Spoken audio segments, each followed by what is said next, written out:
नमस्कार विद्यार्थियों, मैं मूलचंद डोडी, वरिष्ठ अध्यापक हिंदी, आप सभी का आपके ही अपने ऑनलाइन प्लेटफॉर्म अभिज्ञान क्लासेज रत्नगढ़ में हार्दिक अभिनंदन और स्वागत करता हूं।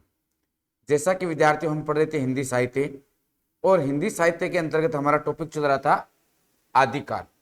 आदिकाल के अंतर्गत हमने आदिकाल का परिचय पढ़ लिया था, आदिकाल का नामकरण पढ़ लिया था, और आदिकाल की समय सीमा क्या निर्धारित की गई है, और आदिकाल के संबंध में आलोचकों के क्या मत हैं, ये हम जान चुके हैं। उसके बाद में हमने आदिकालीन जो साहित्य है उनमें सबसे पहले हमने अपभ्रंश साहित्य देखा।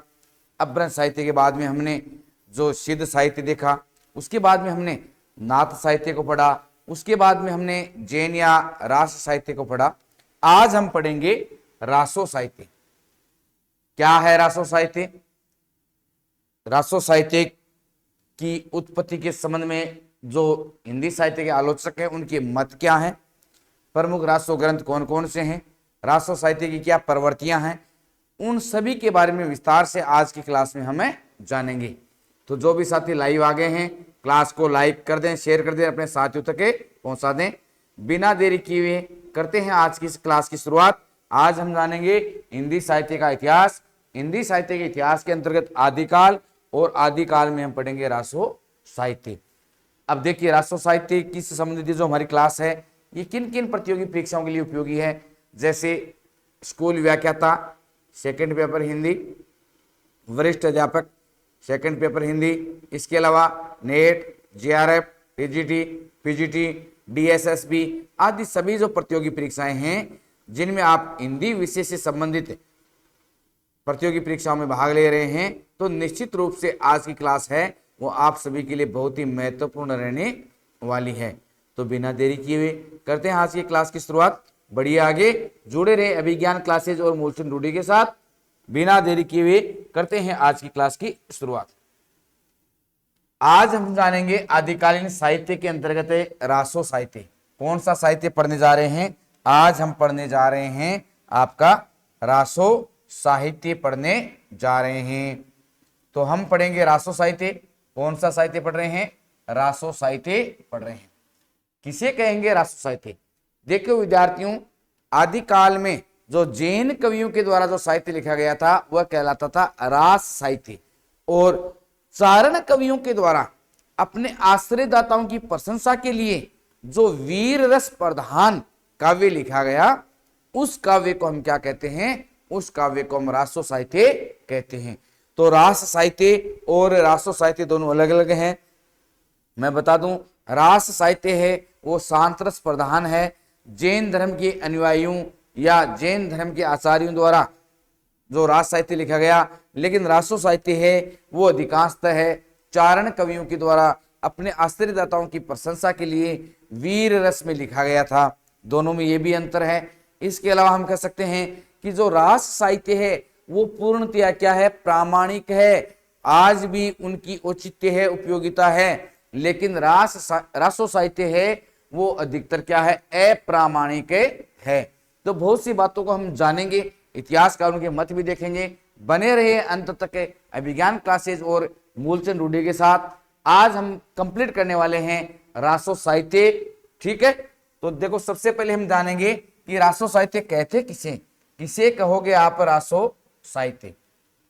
रासो साहित्य किसे कहोगे? कि आदिकाल में चारण कवियों द्वारा अपने आश्रयदाता राजाओं की प्रशंसा में जिस वीर गाथात्मक साहित्य की रचना हुई उसे रासो साहित्य के नाम से जाना जाता है।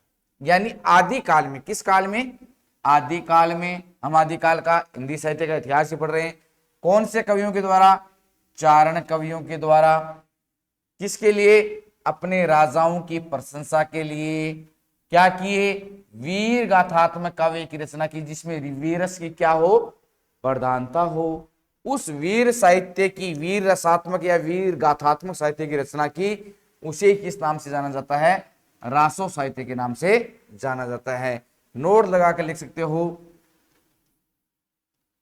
कि रास साहित्य जैन कवियों के द्वारा लिखा गया। रास साहित्य के आगे लिख सकते हो जैन कवि। जो जैन आचार्य हैं, जैन आचार्य, उनके द्वारा जो साहित्य लिखा गया वो क्या कहलाता है? रास साहित्य कहलाता है। जबकि चारण कवियों के द्वारा अपने आश्रयदाता जो राजा थे उनकी प्रशंसा के जो गीत गाए, या हम कह सकते हैं कि उनकी प्रशंसा में जो वीर रस से प्रधान, वीर रस से प्रधान या वीर रस की प्रधानता के साथ जो जिन काव्यों की रचना की वो काव्य क्या कहलाए? रासो साहित्य कहलाए। ठीक है, तो ये हो गई रासो साहित्य की क्या हो गई? परिभाषा हो गई। अब बात करें हमें रासो शब्द की व्युत्पत्ति कि रासो शब्द की व्युत्पत्ति कैसे हुई, या रासो शब्द की उत्पत्ति है वो अनेक जो हिंदी साहित्य के इतिहासकार और विचारक हैं वो अलग अलग मतें मानते हैं, एक मत से स्वीकार नहीं है। तो अलग अलग विचारकों के मत हमें देखेंगे। पहला मत देखिए, आचार्य रामचंद्र शुक्ल ने नरपति नालय द्वारा रचित बिसलदेव रासो में उल्लेखित पद के आधार पर रासो शब्द की व्युत्पत्ति रसायन शब्द से मानी है। रासो शब्द की व्युत्पत्ति किससे मानी है भाई? रसायन शब्द से मानी है। ध्यान में रहे, पहला ही जो पॉइंट है वो इंपॉर्टेंट है कि आचार्य रामचंद्र शुक्ल है वो रासो शब्द की उत्पत्ति किस शब्द से मानते हैं? तो कौन सा शब्द हो गया? वो आपका रसायन।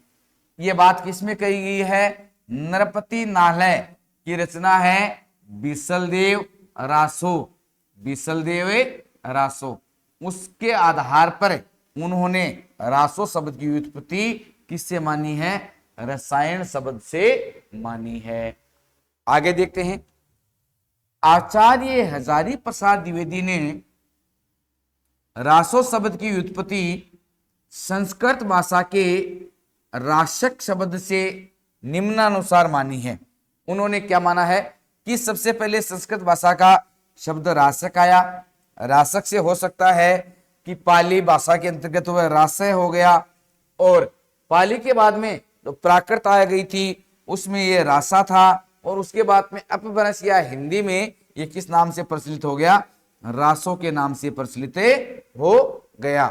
तो जो हजारी प्रसाद द्विवेदी हैं उनके अनुसार संस्कृत भाषा के रासक शब्द से किसकी व्युत्पत्ति हुई है? रासो शब्द की व्युत्पत्ति हुई है। रासक से क्या बना? रासय बना। रासय से रासा, और फिर रासा से क्या बन गया? रासो बन गया। तो दो कथन हमने देखे लिए हैं। बढ़ते आगे अगले विचारकों के मतों को। तीसरे विचारक हैं गारसाद तासी।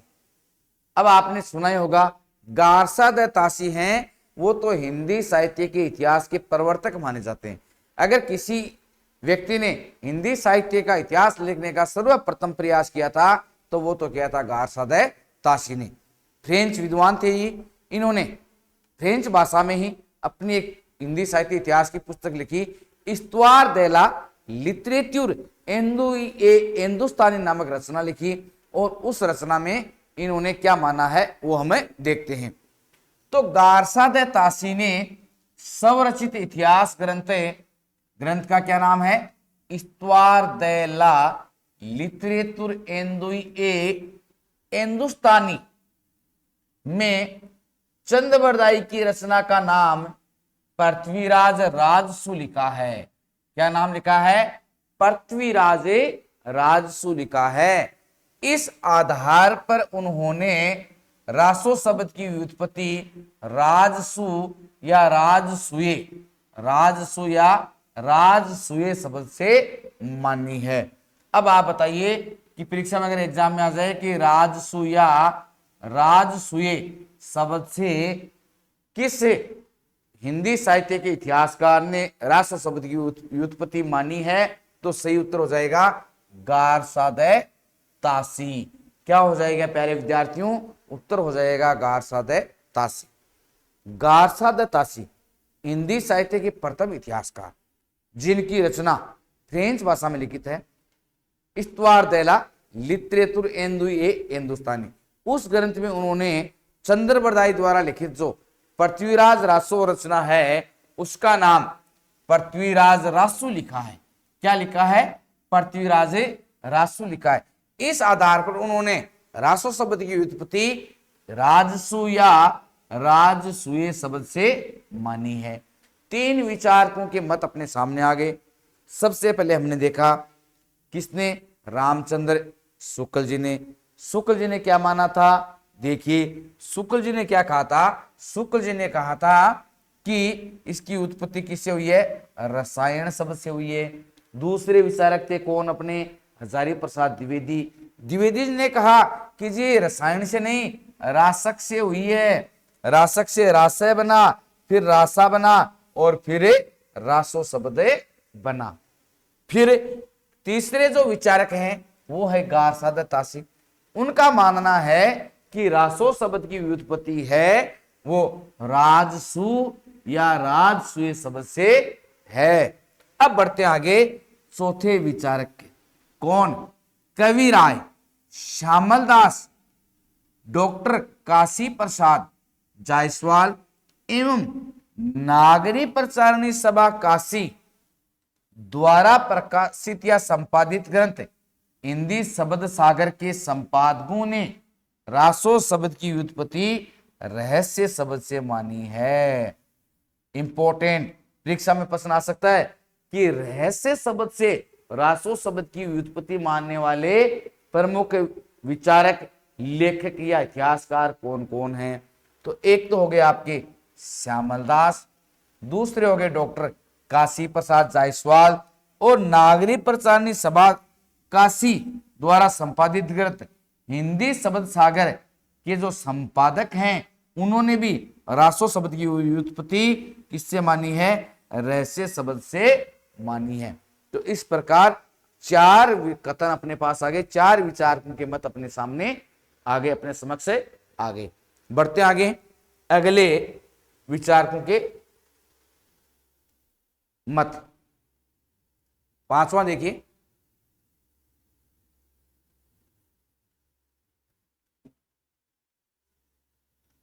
डॉक्टर दशरथ शर्मा एवं नागरी प्रचारणी सभा काशी द्वारा प्रकाशित ग्रंथ है पृथ्वीराज रासो की भूमिका के अनुसार रासो शब्द की व्युत्पत्ति रास शब्द से मानी जाती है। एक तो आपके डॉक्टर दशरथ शर्मा, दूसरे हैं नागरी प्रचारणी सभा काशी द्वारा प्रकाशित ग्रंथ पृथ्वीराज रासो की जो भूमिका है उसके अनुसार रासो शब्द की व्युत्पत्ति रास शब्द से मानी जाती है। किससे मानी जाती है? रास से मानी जाती है। छठा मत देखिए, महामहो उपाध्याय, पंडित हर प्रसाद शास्त्री तथा विंदेश्वरी प्रसाद पाठक ने रासो शब्द की व्युत्पत्ति राजयश शब्द से मानी है।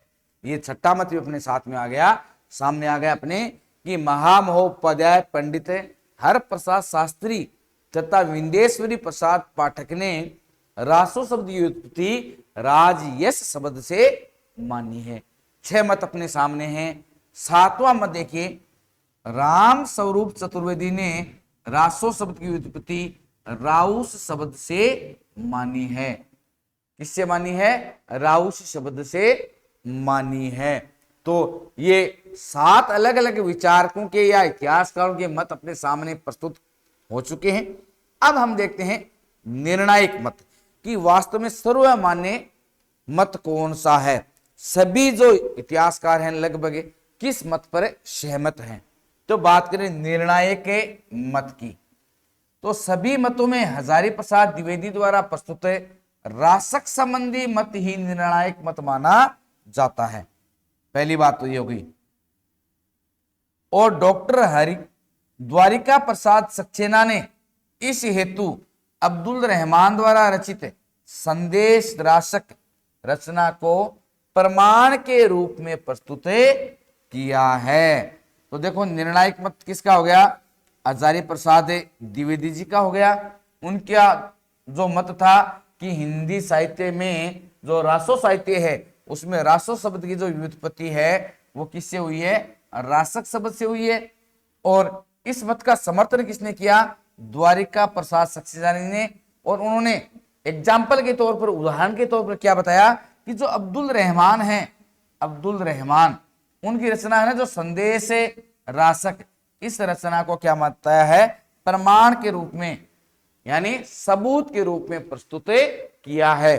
तो विद्यार्थियों, हमने पहले 7 मत पढ़े और उसके बाद में हमने क्या पढ़ लिए? निर्णायक मत भी पढ़ लिए। बढ़ते हैं आगे। रासो साहित्य की प्रमुख विशेषताएं या प्रवृत्तियां। ये रासो साहित्य की प्रमुख क्या विशेषताएं थी? रासो साहित्य में कैसा चित्रण किया गया है? रासो साहित्य में किस अलंकार की प्रधानता है या किस छंद की प्रधानता है? या हम कह सकते हैं कि रासो साहित्य का कथानक कैसा है? सभी प्रवृत्तियों को हम यहाँ देखेंगे। तो हेडिंग डालिए और लिखिए रासो साहित्य की प्रमुख प्रवृत्तियां। हेडिंग डालिए भाई, साथ साथ नोट्स बनाते रहें ताकि आपके एग्जाम में है वो आपको ज्यादा मेहनत नहीं करनी पड़े। मेरे बनाए हुए जो नोट्स हैं वो सभी पुस्तकों का निचोड़ है, सार है, आपको कहीं अन्यत्र भटकने की आवश्यकता नहीं है। इस बात का भी आप ध्यान रखें। यह साहित्य मुख्यतः चारण कवियों द्वारा रचा गया है। देखो, सभी ग्रंथ तो चारण कवि द्वारा नहीं हो सकते, हम मानते हैं, लेकिन मुख्यतः का मतलब है अधिकांश जो रासो साहित्य है वो किसके द्वारा लिखा गया है? चारण कवियों के द्वारा लिखा गया है। पहली प्रवृत्ति, इन रचनाओं में चारण कवियों द्वारा अपने आश्रयदाताओं की शौर्य यानी शूरता एवं ऐश्वर्य का, धन दौलत संपदा का, आलिशान जीवन का अतिशयोक्तिपूर्ण यानी बढ़ा चढ़ाकर वर्णन किया गया है। यानी क्या था कि जो चारण कवि थे वो किस चीज में महारत रखते थे? राई का पर्वत बनाने में बिल्कुल महारत हासिल थी उनको, है ना। इसलिए वो क्या करते थे? अपने आश्रयदाताओं है उनके शौर्य एवं ऐश्वर्य का अतिशयोक्तिपूर्ण यानी बढ़ा चढ़ाकर वर्णन किया गया है। यानी राई का क्या बना दिया है? पहाड़ उन्होंने बना दिया है। इन रचनाओं में उस समय के सामंती जीवन, कौन सा जीवन है? सामंती जीवन की संपूर्ण झलक देखने को मिलती है कि उस समय में जो सामंती जीवन था वो कैसा ऐशो और आराम के साथ रहता था, किस प्रकार दिखावटी था, उनमें किन किन चीजों का प्रचलन था, किस प्रकार वो अपने आप को सभी अन्यों से क्या मानते थे? श्रेष्ठ या ऊंचे मानते थे।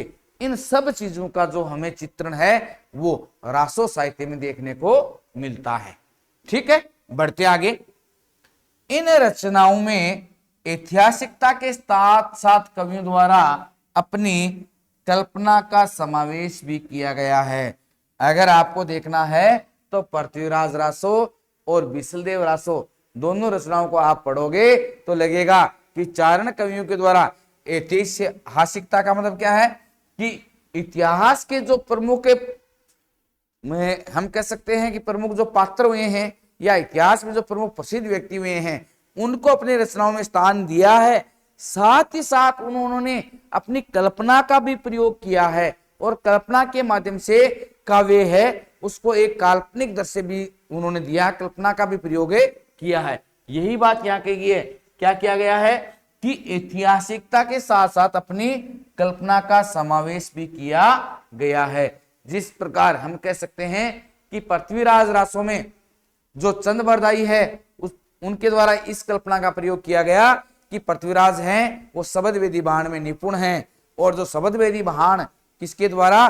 पृथ्वीराज चौहान के द्वारा चलाया जाता है, वो मात्र क्या माना जाता है? काल्पनिक माना जाता है। तो यानी कवियों ने, चारण कवियों ने अपनी कल्पना शक्ति का भी प्रयोग किया है। ठीक है, बढ़ते हैं आगे, अन्य प्रवृत्तियों को जानते हैं। इनमें युद्ध व प्रेम का वर्णन अधिक किया गया है। बात सच्ची है भाई, युद्ध और प्रेम का अधिक वर्णन है। बिसलदेव रासो है, पृथ्वीराज रासो है, इनमें प्रेम का बहुत अच्छा चित्रण देखने को आपको मिलता है। युद्ध की बात करें तो आपका जो परमाल रासो है, जिसे जगनिक द्वारा रचित माना जाता है, आल्याखंड के नाम से भी जिनको जाना जाता है, उसमें भी युद्ध का वर्णन है। पृथ्वीराज रासो है, उसमें भी है। बिसलदेव रासो में भी युद्ध के वर्णन तो है ही। तो इनमें युद्ध और प्रेम का वर्णन अधिक किया गया है, जिसके कारण इसमें वीर व श्रृंगार रस की प्रधानता मानी जाती है। अब आप नोट करके एक बात लिख सकते हैं, नोट कीजिए, नोट कीजिए और लिखिए,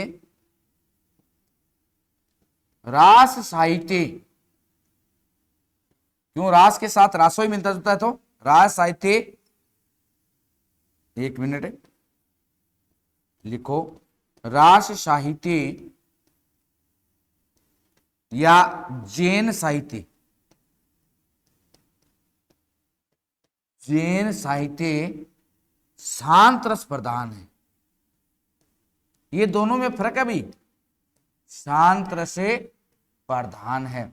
जैन साहित्य में जहां शांत रस की प्रधानता है, वहीं आपका जो रासो साहित्य है उसमें युद्ध व प्रेम का वर्णन अधिक होने के कारण वीर व श्रृंगार रस की प्रधानता है।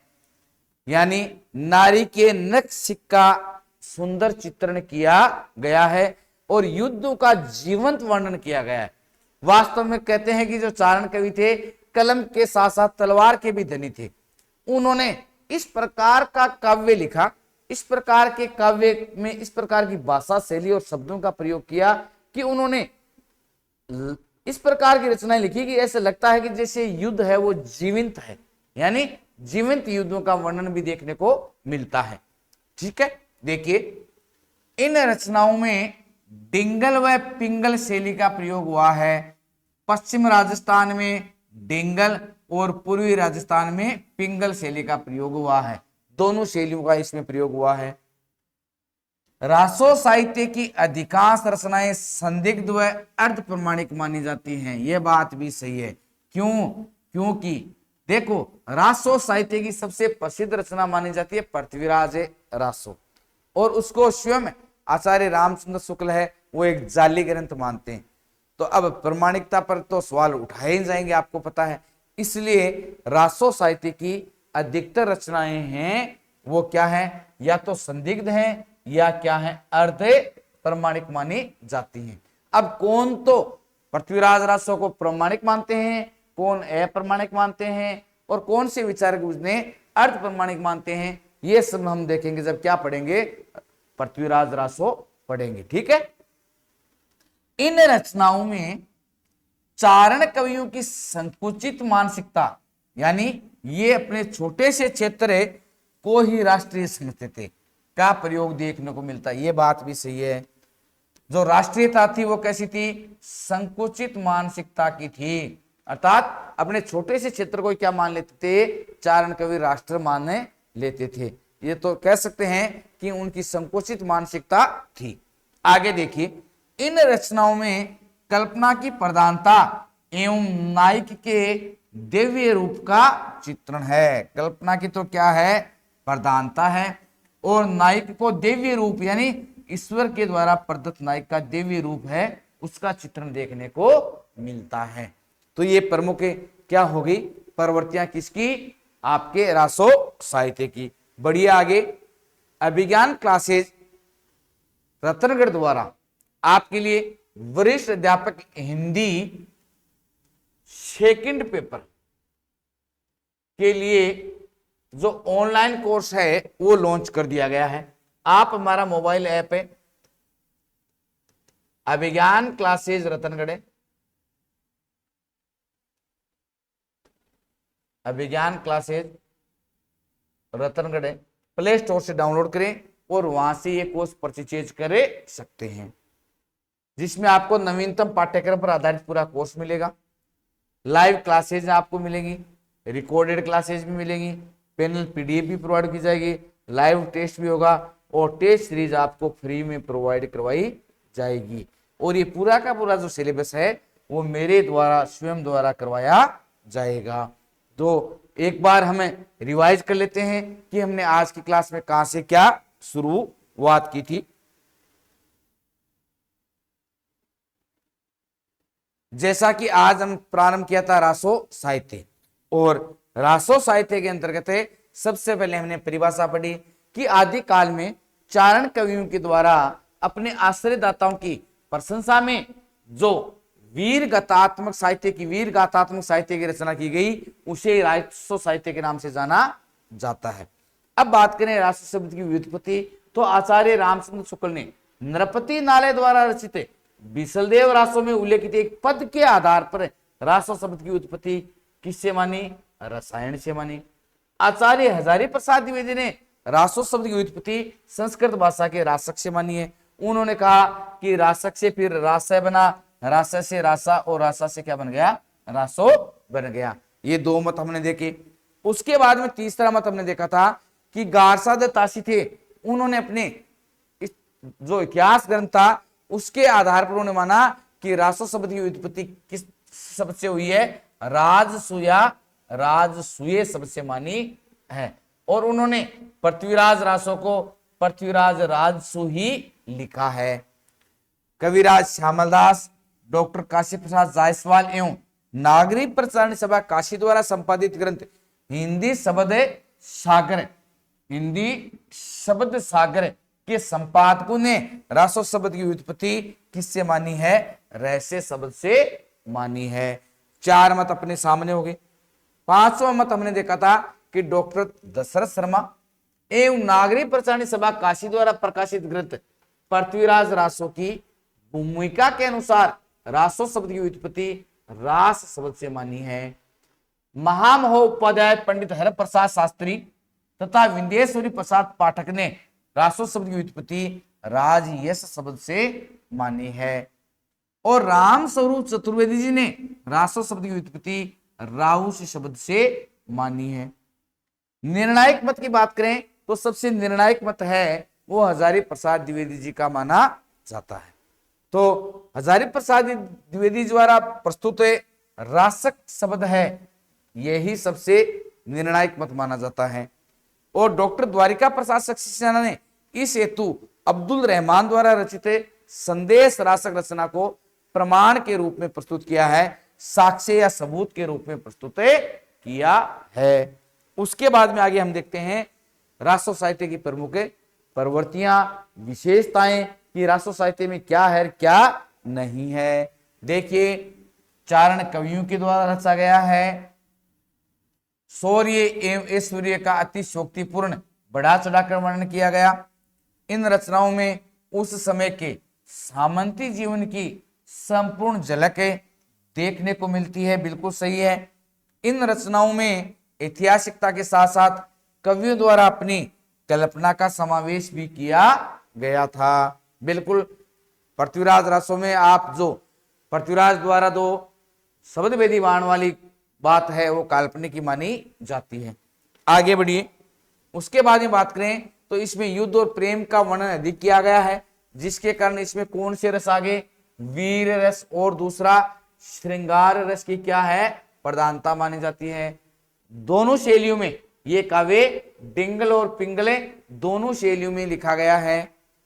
रासो साहित्य की अधिकांश रचनाएं क्या मानी जाती हैं? संदिग्ध और अर्ध प्रमाणिक मानी जाती हैं, क्योंकि आचार्य रामचंद्र शुक्ल जी ने स्वयं ने जो पृथ्वीराज रासो है उसको जाली रचना या जाली ग्रंथ कहा है।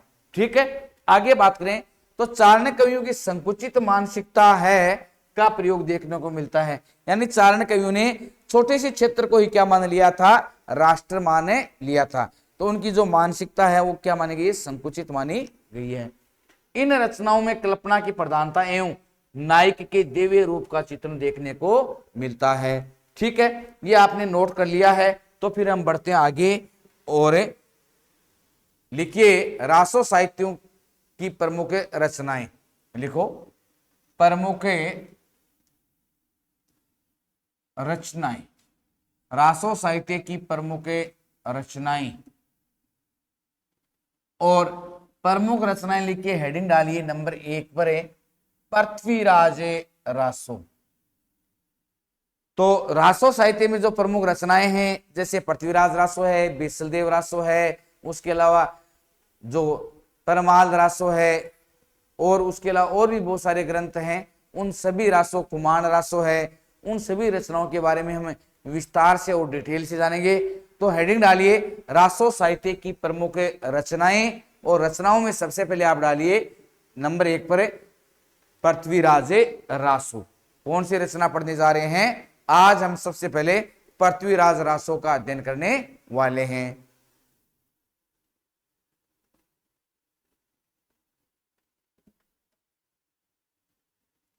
अगर बात करें लेखक की, तो पृथ्वीराज रासो के लेखक कौन है? चंद्रबरदाई। चंद्रबरदाई कहते हैं कि ये पृथ्वीराज चौहान, जो अजमेर का शासक था, पृथ्वीराज चौहान तृतीय, उसका घनिष्ठ मित्र या सखा था। कौन? चंद्रबरदाई भट्ट जाति का था। और कहते हैं कि पृथ्वीराज रासो ने 1191 ईस्वी में जब मोहम्मद गोरी को पराजित कर दिया था, और मोहम्मद गोरी पराजित होकर वापस गजनी की ओर जा रहा था, पीछे से उन्होंने आक्रमण नहीं किया। ये बड़ी भूल मानी जाती है पृथ्वीराज चौहान की। और कहते हैं जो मोहम्मद गोरी है वो गजनी पहुंचकर पुनः अपनी सेना को संगठित करके आता है, और फिर वही हरियाणा में तराइन के मैदान में 1193 ईस्वी में द्वितीय युद्ध, तराइन का द्वितीय युद्ध होता है, और उसमें पृथ्वीराज चौहान की पराजय होती है और मोहम्मद गोरी विजयी होता है। और इस ग्रंथ के अनुसार है जो मोहम्मद गोरी है ये पृथ्वीराज रासो को क्या कर देता है? कैदी बनाकर अपने साथ गजनी प्रदेश में ले जाता है। और कहते हैं कि पीछे से जो चंद्रबरदाई हैं वो अपनी जो रचना है पृथ्वीराज रासो, वो अपने पुत्र जल्लन को सौंपकर कहां चले जाते हैं? स्वयं गजनी चले जाते हैं। और गजनी जाकर वहां मोहम्मद गोरी है उसको पृथ्वीराज चौहान की जो शबद बेदी बाण वाली जो बात है वो सुनाते हैं, उसके बारे में बताते हैं। कहते हैं कि मोहम्मद गोरी इस बात से असहमत होते हैं पहले तो कि हो ही नहीं सकता, लेकिन फिर बार बार कहने पर वो कहते हैं सहमत हो जाते हैं। और उसके बाद में वहां पर जो शबद बेदी बाण है वो चलाया जाता है पृथ्वीराज चौहान के द्वारा, और चंद्रबरदाई के द्वारा वो 8 अंगुल प्रमाण वाली पंक्तियां बोली जाती हैं। और कहते हैं कि किसका? मोहम्मद गोरी का वध कर दिया जाता है, और वहां से पृथ्वीराज चौहान को छुड़ाकर चंद्रबरदाई भारत वापस ले आते हैं। लेकिन ये पार्ट है, इतिहासकार इसको क्या मानते हैं? काल्पनिक मानते हैं। लेकिन जो भी है हम कह सकते हैं कि वास्तव में जो चंद्रबरदाई हैं वो पृथ्वीराज के बहुत अच्छे सखा थे, बहुत अच्छे मित्र थे। तो देखिए रचना है पृथ्वीराज रासो, लेखक है चंद्रबरदाई। जन्म काल आचार्य शुक्ल के अनुसार चंद्रबरदाई का जन्म 1168 ईस्वी, 1168 ईस्वी यानी 1225 विक्रम संवत को जाति भट्ट जाति के जगात नामक गोत्र में हुआ था, और जन्म स्थान इनका माना जाता है लाहौर। कौन सा? लाहौर। क्योंकि उस समय भारत और पाकिस्तान अलग नहीं थे बल्कि एक ही राष्ट्र थे, तो लाहौर इनका जन्म स्थान माना जाता है। जन्म का समय 1168 ईस्वी यानी 1225 विक्रम संवत, और भट्ट जाति और गोत्र क्या है? जगात में हुआ था। किसके अनुसार? आचार्य शुक्ल जी के अनुसार। काव्य रूप की बात करें तो ये प्रबंधात्मक श्रेणी के अंतर्गत महाकाव्य श्रेणी की रचना मानी जाती है। यानी कह सकते हैं हमें कि हिंदी साहित्य का प्रथम महाकाव्य है। हिंदी शुक्ल जी ने हिंदी साहित्य का प्रथम महाकाव्य मानते हैं। हिंदी साहित्य का प्रथम महाकाव्य मानते हैं। क्या मानते हैं? प्रथम महाकाव्य मानते हैं।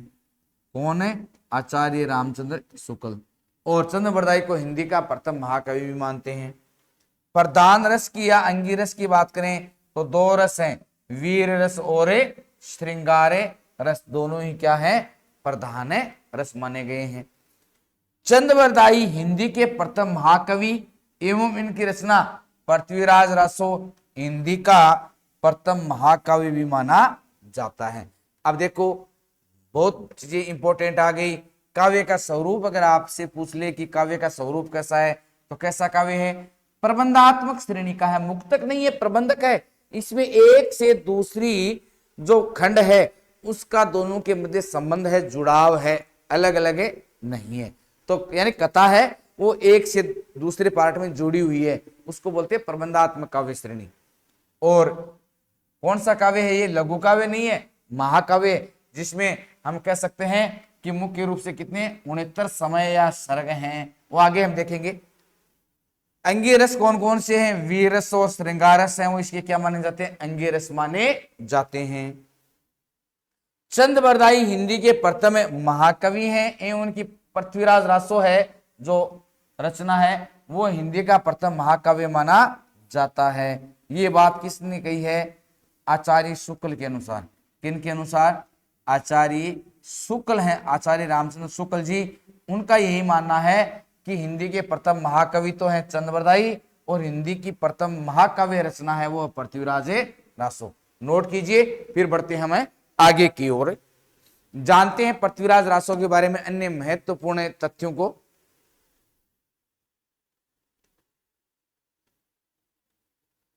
आज की क्लास बहुत ही रोचक रहने वाली है, बहुत ही महत्वपूर्ण तथ्य आपके सामने प्रस्तुत किए जा रहे हैं, पृथ्वीराज रासो से संबंधित है, तो बने रहे अंत तक है मेरे साथ अभिज्ञान क्लासेस रतनगढ़ में। बढ़िए आगे, प्रमुख अलंकार की बात करें तो अनुप्रास और यमक दो इसके प्रमुख क्या माने गए? अलंकार माने गए हैं।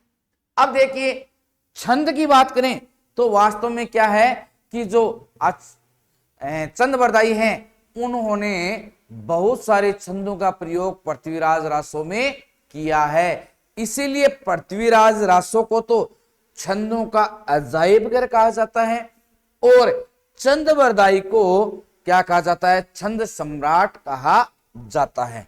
ठीक है, याद रखना ये बातें, आगे आएंगी मैं बताऊंगा आपको। कुल पद या कुल श्लोक कितने हैं? 16,306 श्लोक हैं। जो बृहत ग्रंथ है उसमें 16,306 छंद हैं। बात करें छंद विधान की तो इस महाकाव्य में कुल 68 प्रकार के छंदों का प्रयोग किया गया है। कितने प्रकार के? 68 प्रकार के छंदों का प्रयोग किया गया है। कितने प्रकार है भाई? 68 प्रकार के छंदों का प्रयोग किया गया है, जिसमें छपये छंद का अधिक प्रयोग किया गया है। यह भी पूछा जा सकता है कि पृथ्वीराज रासो में सबसे ज्यादा किस छंद का प्रयोग किया गया है? तो क्या हो जाएगा विद्यार्थियों? वो हो जाएगा आपका कौन सा छंद? छपये छंद। इसीलिए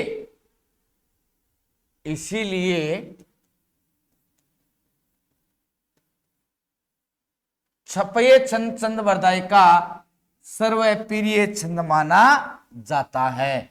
क्यों? क्योंकि पृथ्वीराज रासो में चंद्रबरदाई जी के द्वारा सर्वाधिक छपये छंद का प्रयोग किया गया है, इसीलिए छपये छंद को उन्होंने क्या माना? अपना सर्वप्रिय सबसे प्यारा छंद माना है।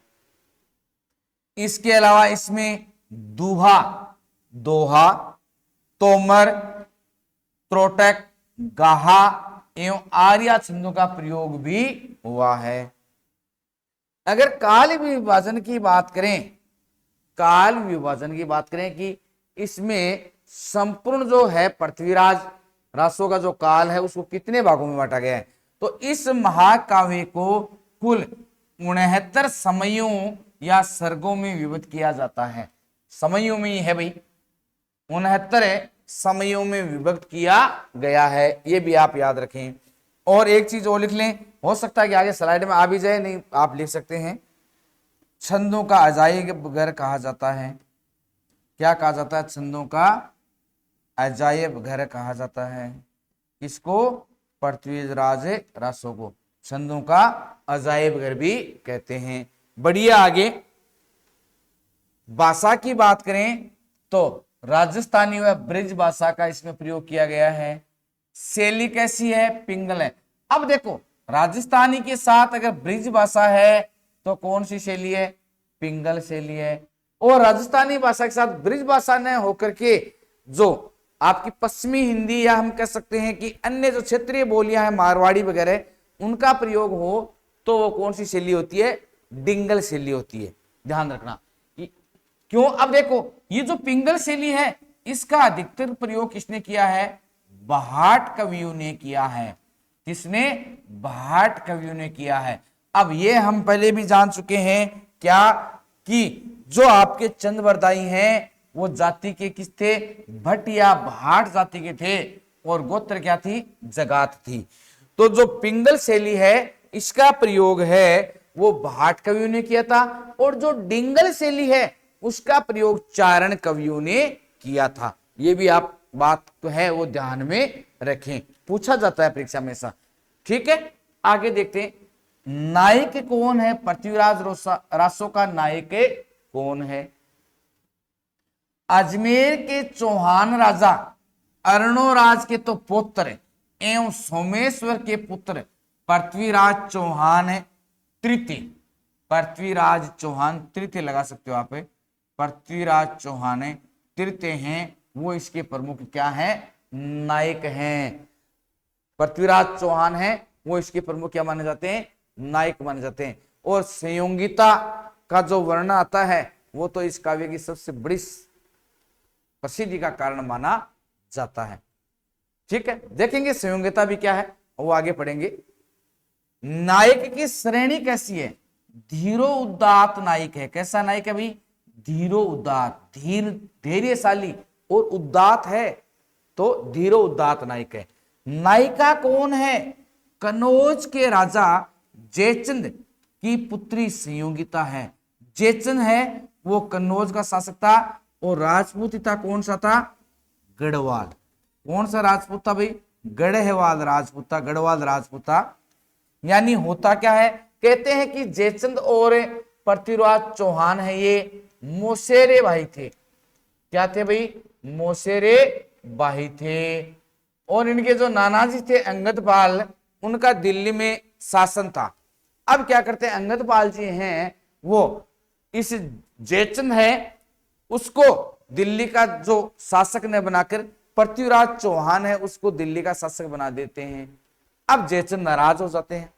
जयचंद अपनी पुत्री जो संयोगिता है उसके विवाह के लिए स्वयंवर का आयोजन करते हैं। सभी राजाओं महाराजाओं को बुलाया जाता है, लेकिन पृथ्वीराज को निमंत्रण नहीं दिया जाता है।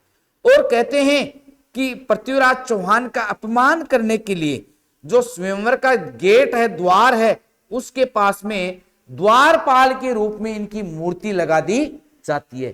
किनकी, पृथ्वीराज रासो की मूर्ति लगा दी जाती है।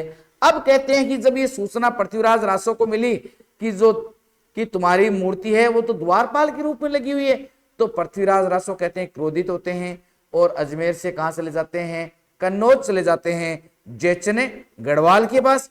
और कहते हैं संयोगिता का जो स्वयंवर हो रहा था वहीं से संयोगिता का अपहरण करके ले आते हैं, और यही कथानक इसका प्रमुख है।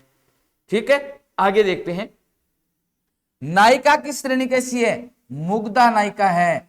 कौन सी होती है भाई मुग्धा नायिका, जो देखते ही क्या हो जाए, मोहित हो जाए, अर्थात नायक के जाल में जो तुरंत फंसे जाए, उस नायिका को क्या कहा जाता है, मुग्धा नायिका कहा जाता है। नोट कीजिए, फिर देखते हैं आगे।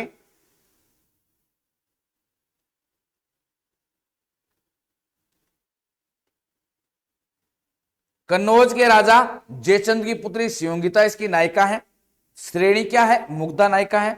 कुल सर्ग या इसमें समय कितने हैं, 69 हैं, जिसमें से 61 तो चंद बरदाई द्वारा रचित माने जाते हैं और 8 उनके पुत्र जलहन के द्वारा रचित माने जाते हैं। कहते हैं ना कि जब मोहम्मद गोरी पृथ्वीराज चौहान को द्वितीय युद्ध के त्रायन के द्वितीय युद्ध के बाद पकड़ कर ले जाता है, तो जो उनके मित्र थे सखा थे चंद बरदाई, वो जो ये बिसलदेव रासो की रचना का कार्य है वो अपने पुत्र जलहन के हाथों में सौंप कर उधर चले जाते हैं।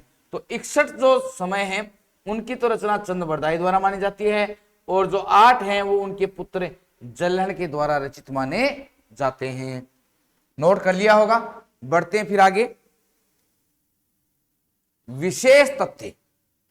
हेडिंग डालिए, पृथ्वीराज रासो विशेष तथ्य। ये हेडिंग डालिए, पृथ्वीराज रासो विशेष तथ्य। इसमें हमें पृथ्वीराज रासो से संबंधित विशेष तथ्यों को देखने वाले हैं। पहला क्या है कि इस ग्रंथ की सर्वप्रथम जानकारी कर्नल टोड ने, कर्नल जेम्स टोड, जिसे किस नाम से जाना जाता है राजस्थान में, घोड़े वाले बाबा। किस नाम से? घोड़े वाले बाबा के नाम से जाना जाता है। राजस्थान के इतिहास के पितामह है और घोड़े वाले बाबा के नाम से जाना जाता है किसको? कर्नल जेम्स टोड को। टोड ने अपने ग्रंथ annuls and antiquities of Rajasthan 1839 ईस्वी में प्रदान की थी। इंपोर्टेंट कथन है ये अपने आप में कि जो पृथ्वीराज रासो ग्रंथ है उसकी सर्वप्रथम जानकारी हमें किसके द्वारा प्रदान की गई? तो पृथ्वीराज रासो की सर्वप्रथम जानकारी कर्नल टोड, जिन्हें घोड़े वाले बाबा या राजस्थान के इतिहास के पिता के नाम से जाना जाता है, ने अपने ग्रंथ annuls and antiquities of Rajasthan, जिसका प्रकाशन वर्ष 1839 ईस्वी में प्रदान की थी। उन्होंने इसके एक भाग को कितने भाग को? एक भाग को किस नाम से? संगोपेता नेम के नाम से प्रकाशित कराया है। यह भी अच्छी बात है भाई, अच्छा कथन है, पूछा जा सकता है कि पृथ्वीराज रासो के एक भाग को संगोपेता नेम के नाम से किसने प्रकाशित करवाया था? तो कर्नल जेम्स टोड ने। नोट कर लिया है तो फिर आगे बढ़े। इस रचना के कुल पद पुरातन प्रबंध संग्रह में प्राप्त होते हैं। कुल नहीं, एक कुछ है भी। इस रचना के कुछ पद जो हैं वो पुरातन प्रबंध संग्रह में प्राप्त होते हैं, जिससे इस ग्रंथ की प्राचीनता प्रमाणित होती है। यानी ये सिद्ध होता है कि वास्तव में ये ग्रंथ, ये प्राचीन ग्रंथ है, न कि बाद में लिखा हुआ ग्रंथ है। क्यों? क्योंकि इस ग्रंथ के जो कुछ पद हैं वो आपको पुरातन प्रबंध संग्रह में भी प्राप्त होते हैं। तो इससे मतलब ये स्पष्ट होता है कि ये एक प्राचीनतम रचना है, न कि आधुनिक रचना है। कयमास वध प्रसंग इसी ग्रंथ से प्राप्त होता है। कयमास का जो वध है, ये प्रसंग है, वो भी पृथ्वीराज रासो ग्रंथ से ही हमें देखने को मिलता है या प्राप्त होता है। आगे देखिए, आचार्य शुक्ल जी ने, डॉक्टर नगेंद्र, श्री हरिप्रसाद शास्त्री आदि इतिहासकारों के अनुसार इस ग्रंथ का उत्तरार्ध भाग चंद्रबरदाई के पुत्र जल्हन द्वारा पूरा किया गया था। 3 विद्वान हैं, आचार्य शुक्ल हैं, डॉक्टर नगेंद्र हैं और हरप्रसाद शास्त्री। इनका मानना है कि ये जो पृथ्वीराज रासो है इसका उत्तरार्ध भाग है, पूर्वार्ध है वो तो चंद्रबरदाई के द्वारा है, लेकिन जो उत्तरार्ध भाग है ये चंद्रबरदाई के द्वारा लिखित न होकर उनके पुत्र जल्लहन द्वारा पूरा किया गया था। आचार्य हजारी प्रसाद द्विवेदी ने इस रचना को सुख सुखी संवाद कहकर पुकारा है। यह भी कथन अपने आप में मोस्ट विद्यार्थियों एग्जाम में कई बार पूछा गया है कि आचार्य हजारी प्रसाद द्विवेदी ने किस रचना को सुख सुखी, सुख का मतलब होता है तोता और सुख यानी मैना, कि तोता और मैना की बातचीत के रूप में, संवाद का अर्थ होता है बातचीत, संवाद का अर्थ क्या हो गया? बातचीत के रूप में कहकर पुकारा है। तो ये कुछ महत्वपूर्ण विशेष तथ्य हो गए, नोट कीजिए। उसके बाद में बढ़ते हम आगे और देखते हैं अन्य महत्वपूर्ण तथ्यों को, साथ साथ में नोट करते चलें। बहुत ही महत्वपूर्ण क्लास है आज की ये अपनी। आगे बढ़िए। अभिज्ञान क्लासेस द्वारा रीट L1 और L2 मेंस में हिंदी, SST, हिंदी के अलावा आपके हिंदी है, हिंदी के अलावा SST और अंग्रेजी के बैच हैं वो प्रारंभ हो चुके हैं। समय है प्रतिदिन शाम को 3 बजे से ये बैच रहते हैं और हमारा जो ऑफलाइन बैच है वो अभिज्ञान क्लासेस रतनगढ़, बालाजी मार्केट, चौथा पुलिया रोड, अशोक स्तंभ के पास संचालित हो रहा है। तो जो भी विद्यार्थी किसकी तैयारी कर रहे हैं, रेट की तैयारी कर रहे हैं, वो निश्चित रूप से अभिज्ञान क्लासेज ऑफलाइन बैच है उसमें आप ज्वाइन कर सकते हैं। बढ़ते हैं आगे। अब बात करें कि इस रचना की प्रामाणिकता के बारे में, तो लिखो इस रचना की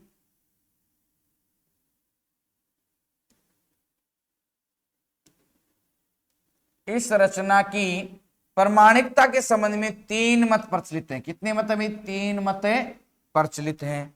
अब ये 3 मत कौन कौन से देखिए। कुछ विद्वान इसे अप्रामाणिक मानते हैं कि ये बिल्कुल ही प्रामाणिक नहीं है।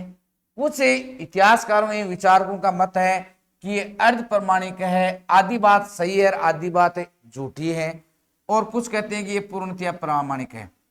तो ये हेडिंग डालिए, रासो साहित्य की प्रामाणिकता के संबंध में मत। हेडिंग क्या रह जाएगा? रासो साहित्य की प्रामाणिकता के मत संबंध में मत। तो हम लिखेंगे कि इस रचना की प्रामाणिकता के संबंध में 3 मत प्रचलित हैं। कौन कौन से? अप्रामाणिक, अर्ध प्रामाणिक और प्रामाणिक। अब बात करें अगर हमें अप्रामाणिक, नंबर ए में डालिए और लिखिए अप्रामाणिक मानने वाले इतिहासकार की पृथ्वीराज रासो को कौन कौन से इतिहासकार कहते हैं कि ये अप्रामाणिक है, जाली है, झूठा ग्रंथ है, इसमें किसी प्रकार की सत्यता नहीं है। कौन कौन से देखिए। राय बहादुर पंडित, गौरीशंकर हीरानंद ओझा, ये इसको क्या मानते हैं? अप्रामाणिक मानते हैं। कविराज मुरारीदान एवं श्यामल दास हैं, वो भी इसे क्या कहते हैं? अप्रामाणिक मानते हैं। मुंशी देवी प्रसाद भी क्या मानते हैं? इसे अप्रामाणिक मानते हैं। आचार्य रामचंद्र शुक्ल भी कहते हैं कि ये अप्रामाणिक है, ये पूरा ग्रंथ क्या है? जाली है। ये कथन किसका है? शुक्ल जी का है। डॉक्टर बुलर है, वो भी इसे क्या मानते हैं? अप्रामाणिक मानते हैं। और मोतीलाल मीनारिया जो कि उदयपुर के थे, उन्होंने भी इस ग्रंथ को क्या माना है? अप्रामाणिक माना है। तो राय बहादुर, पंडित गौरीशंकर हीराचंद ओझा, कविराज मुरारीदान, श्यामलदास, मुंशी देवी प्रसाद, आचार्य शुक्ल, डॉक्टर बुलर और मोतीलाल मीनारिया जी हैं, वो इन्हें क्या मानते हैं? अप्रामाणिक ग्रंथ मानते हैं। इस ग्रंथ को अप्रामाणिक मानने वाले सर्वप्रथम विद्वान डॉक्टर बुलर माने जाते हैं। सबसे पहले बुलर जी ने कहा था कि ये ग्रंथ क्या है? अप्रामाणिक है। इन्होंने 1875 ईस्वी में इसे अप्रामाणिक घोषित किया था। 1875 ईस्वी में क्या किया था? अप्रामाणिक घोषित किया था। आचार्य शुक्ल के अनुसार ये पूरा ग्रंथ जाली माना गया है। बिल्कुल, आचार्य शुक्ल हैं, वो इस पूरे ग्रंथ को क्या मानते हैं? जाली मानते हैं, झूठा मानते हैं। तो अप्रामाणिक मानने वाले विद्वानों में सर्वप्रथम तो किसने माना था? डॉक्टर बुलर ने माना था। उसके बाद में राय बहादुर हैं, गौरीशंकर हीराचंद ओझा हैं, कविराज मुरारीदान हैं, श्यामल दास हैं, मुंशी देवी प्रसाद हैं, आचार्य रामचंद्र शुक्ल हैं और मोतीलाल मीनारिया हैं, वो इन्हें अप्रामाणिक मानते हैं। अगर हम बात करें कि वास्तव में ये प्रामाणिक है या अप्रामाणिक है, तो अगर बात करें तो देखो, जो राजस्थान के इतिहासकार हैं जिसमें गौरीशंकर हीराचंद ओझा, कवि मुरारीदान, श्यामल दास, मुंशी देवी प्रसाद और मोतीलाल मीनारिया, ये राजस्थान से संबंधित हैं और इन्होंने इस ग्रंथ को जाली माना है। क्या माना है? जाली माना है या अप्रामाणिक माना है। तो हम भी कह सकते हैं कि निश्चित रूप से यह ग्रंथ क्या होना चाहिए? अप्रामाणिक ही होना चाहिए।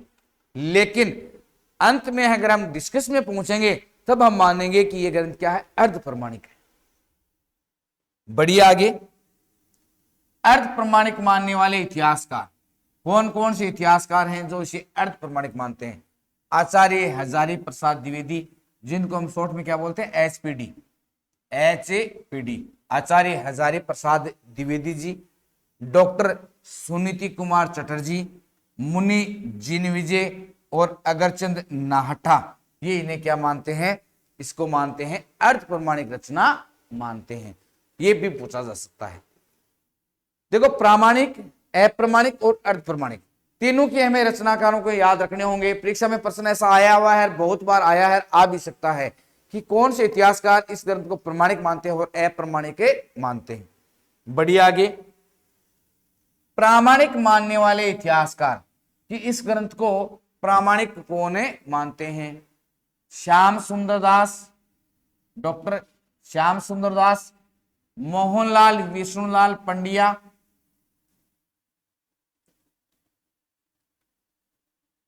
श्यामल दास अलग है, ये ध्यान रखना, और श्याम सुंदर दास अलग है, ये ध्यान रखना। Mohanlal Vishnulal Pandya, Mishra Bandhu, colonel Tod, Mathura Prasad Dikshit, doctor Dasharath Sharma, Ayodhya Singh Upadhyay, doctor Nagendra, George Grierson हैं, वो इन्हें क्या मानते हैं? प्रामाणिक मानते हैं। एक तो डॉक्टर श्याम सुंदर दास हो गए, मोहनलाल विष्णुलाल पंड्या हो गए, मिश्र बंधु हो गए, कर्नल जेम्स टोड ने तो सबसे पहले इसकी क्या की थी, अपने सामने प्रस्तुत भी किया था, सबसे पहले सबूत इन्होंने दिए थे। मथुरा प्रसाद दीक्षित है, डॉक्टर दशरथ शर्मा है, अयोध्या सिंह उपाध्याय और डॉक्टर नगेंद्र और जॉर्ज ग्रियर्सन इसे क्या मानते हैं? प्रामाणिक ग्रंथ मानते हैं। डॉक्टर नगेंद्र ने इस रचना को घटनाकोश कहकर पुकारा है। ये इंपॉर्टेंट भाई, ये बहुत ही इंपॉर्टेंट कथन है, याद रख लेना कि पृथ्वीराज रासो को किस हिंदी साहित्य के इतिहासकार ने क्या माना है? घटनाकोश कहकर पुकारा है। तो घटनाकोश कहने वाले कौन है भाई? घटनाओं का कोश, कोश यानी समूह है, घटनाओं का कोश कहने वाले कौन है? डॉक्टर नगेंद्र। डॉक्टर नगेंद्र ने इसे क्या माना है? घटना, एक घटनाकोश माना, घटनाओं का समूह है माना है। ठीक है, बढ़ते हैं आगे। कोश यानी शब्द कोश, ये तो घटनाओं का एक शब्द कोश है। आगे देखिए, पृथ्वीराज रासो की जो प्रतिलिपियां हैं, हस्तलिखित प्रतिलिपियां, वो हमें कितने भागों में मिलती हैं?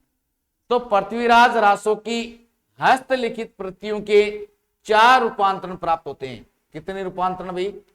4 रूपांतरण प्राप्त होते हैं।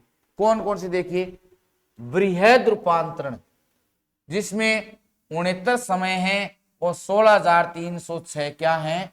छंद हैं। इस संस्करण का प्रकाशन नागरी प्रसारणी सभा काशी द्वारा हुआ है तथा इसकी हस्तलिखित प्रति उदयपुर के संग्रहालय में सुरक्षित भी है। इसका प्रकाशन 1585 ईस्वी में नागरी प्रसारणी सभा काशी में हुआ है। एक तो इस बात का ध्यान रखें, ये इसका क्या है? वृहद रूपांतरण है। शायद ये 1585 नहीं होना चाहिए, ये ध्यान रखना, 1885 हो सकता है, 1585 में तो बहुत संभव ही नहीं है, थोड़ा ध्यान रखना भाई, मैं भी कंफ्यूज हूं। चलो चेक करके बताएंगे आपको कि ये सही है या गलत है। दूसरा है मध्यम रूपांतरण जिसमें 7,000 छंद है। इसका प्रकाशन अभी तक नहीं हुआ है। इसकी हस्तलिखित प्रतियां अबोहर एवं बीकानेर के संग्रहालय में सुरक्षित हैं। यह 17वीं शताब्दी में लिखित माना जाता है। कौन सी शताब्दी में? 17वीं शताब्दी में लिखित माना जाता है। वृहद रूपांतरण उसमें 69 समय है, 16,306 छंद हैं। नागरी प्रसारणी सभा काशी द्वारा इसका क्या किया गया? प्रकाशन किया गया है। और उदयपुर के संग्रहालय में इसकी एक प्रति आज भी क्या है? सुरक्षित है। बढ़िए आगे, लघु रूपांतरण 19 समय और 3500 छंदों का है ये। इसकी हस्तलिखित प्रति भी बीकानेर के संग्रहालय में सुरक्षित है। चौथा देखें, लघुतम रूपांतरण जो कि कितना है? 1300 छंदों का है।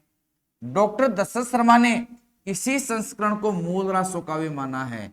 इंपॉर्टेंट कि डॉक्टर दशरथ शर्मा के अनुसार जो क्या मानते हैं? इसको प्रामाणिक मानते हैं।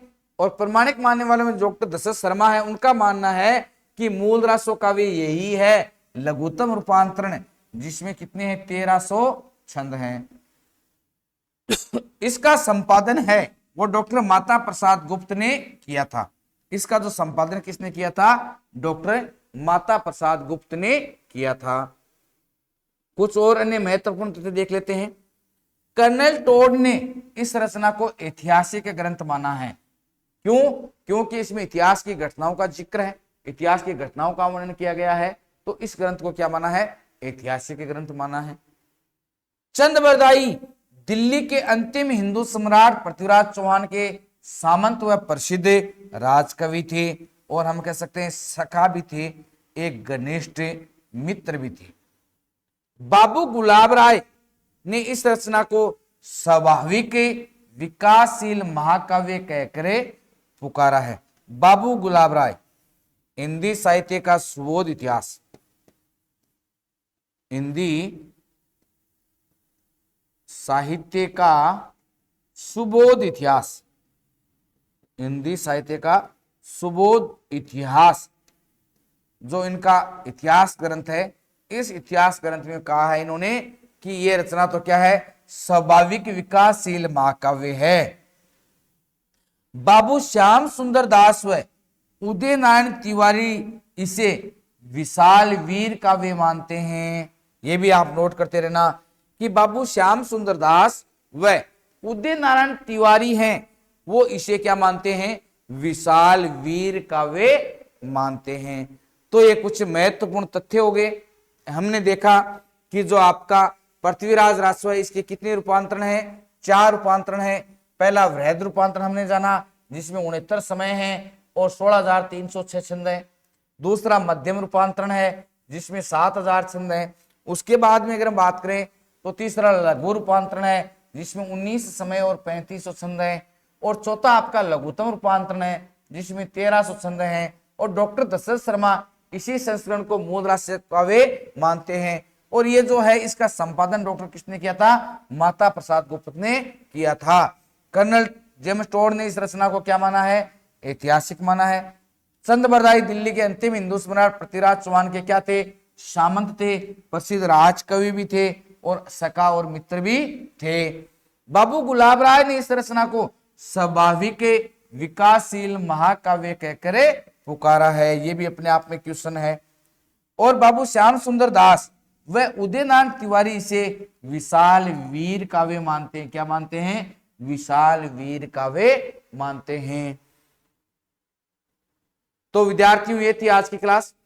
अभिज्ञान क्लासेस रतनगढ़ द्वारा 2nd ग्रेड हिंदी के न्यू बैच वो स्टार्ट हो गए हैं। समय शाम को 3 बजे का रखा गया है।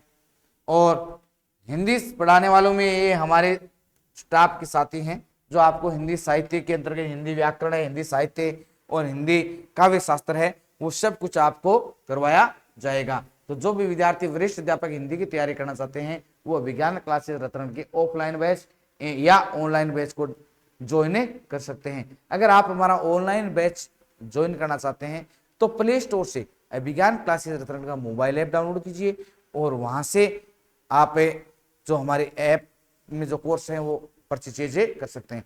मामूली सी फीस पर आपको बहुत ही अच्छी क्वालिटी की इस प्रकार की क्लासें मिले जाएंगी, जिसमें सभी पुस्तकों का क्या रहेगा? निचोड़ या सारे रहेगा। एग्जाम की दृष्टि से बहुत ही महत्वपूर्ण कंटेंट है, वो आपको प्रोवाइड करवाया जाएगा। जिसके साथ टेस्ट सीरीज है वो पूर्णतः फ्री रहेगी। सभी विषयों के अलग अलग से जो टेस्ट हैं वो आपके लिए बनाए जाएंगे। ठीक है, तो आज की लिए ये थी अपनी बहुत ही महत्वपूर्ण क्लास हिंदी साहित्य के अंतर्गत रासो साहित्य। और रासो साहित्य में भी हमने किसको पढ़ा? पृथ्वीराज रासो को। कल मिलते हैं एक नई क्लास के साथ। रासो साहित्य की दूसरी महत्वपूर्ण रचना बिसलदेव रासो लेकर मैं पुनः उपस्थित होऊंगा। तब तक के लिए धन्यवाद। जय हिंद, जय भारत। अगर क्लास अच्छी लगे तो लाइक और शेयर जरूर करें। मिलते हैं कल एक नई क्लास में, तब तक के लिए जय हिंद।